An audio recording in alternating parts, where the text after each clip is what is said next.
because of the it's because we're such good cheesemakers, we're catching it in the curd. Right.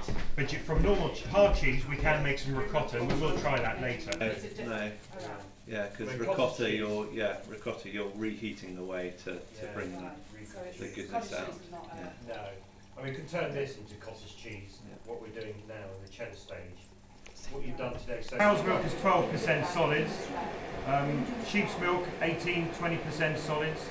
Goat's milk 10 to 12% solids. As a cheesemaker, obviously cow's milk is the cheapest milk. Our milk costs us about 30 pence a litre to buy it to make cheese. Sheep's milk costs us £1.25 a litre to make cheese. No. Goat's milk is about 70p a litre to make cheese. So you can see why sheep's milk cheese is so expensive. I mean, sheep's milk now, it's top end, I think, of the bracket we can afford to pay to make cheese that people will pay for, because cheese now, sheep's cheese is ending up about £30 a kilo. It's got to be that to cover, we're talking about 6.5 litres to make a kilo of hard cheese. It's nearly £10 worth of milk before you start, but it is the best. And sheep's milk, makes such a lovely cheese. So. Well, it takes the flavours as well, doesn't it? Tolerate sheep and goat. It's sort of the fat and the protein are very, very small particles. So people who've got iffy digestive systems, haven't got the right enzymes in their stomach, they're normally fine on sheep's milk and goat's milk. In fact, we have people who can't tolerate goat and they're fine on sheep. And it's actually the fat and the protein molecules are being so small is why it almost digests itself. It forms a soft curd in the stomach, is what they say. So. Can I ask what everybody's thinking in their brain is, can we use pasteurised milk that we've purchased? Yeah. We don't need to go through the pasteurising process. No, just buy pasteurised milk. I tend to try and buy organic milk, only because it's not homogenised. Or some organic milks are. And non-homogenised milk is better if you can get it than homogenised milk. So what's the difference between homogenising and pasteurising? Yeah, well, it's like water. Put into brand new garden sprayer or something, a clean sprayer. Yeah, not one we've had.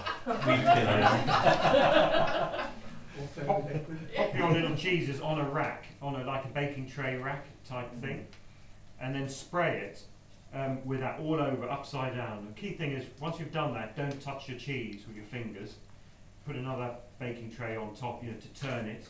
And this is where you need your wine cooler, really, or some nice conditions to do it. Pop it in there to mature, and then in a week, this one we turn it into Little Sussex, we call it, and this literally is a week older.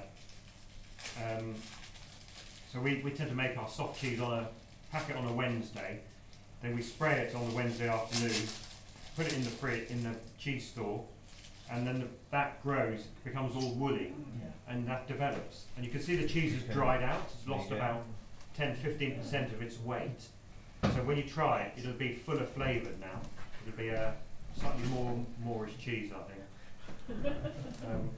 As I say, the key thing is don't touch it with your fingers when you're turning it. It does need turning regularly, 10 to 12 degrees, and it gets this bloomy white mould. And this cheese is the white mould is very, very virulent, I suppose. It grows really quickly. And you see in our cheese store, we do it in our mouldy old cheese store, and it works. But you will get these mucal, the wrong types of mould trying to grow on it, which are the blue and black moulds on it. So you might get that specking on it when you're making it. It's generally because obviously they're present in the air and they've contaminated the mould. You'll put the mould in at that point as well. Stops you don't have to spray it then, because it'll grow naturally on the outside. But we don't, because it doesn't really fit in with our system, so we tend to get away with just spraying it on the outside. We better check our cheese, our hard cheese. So grab your knife. Let's just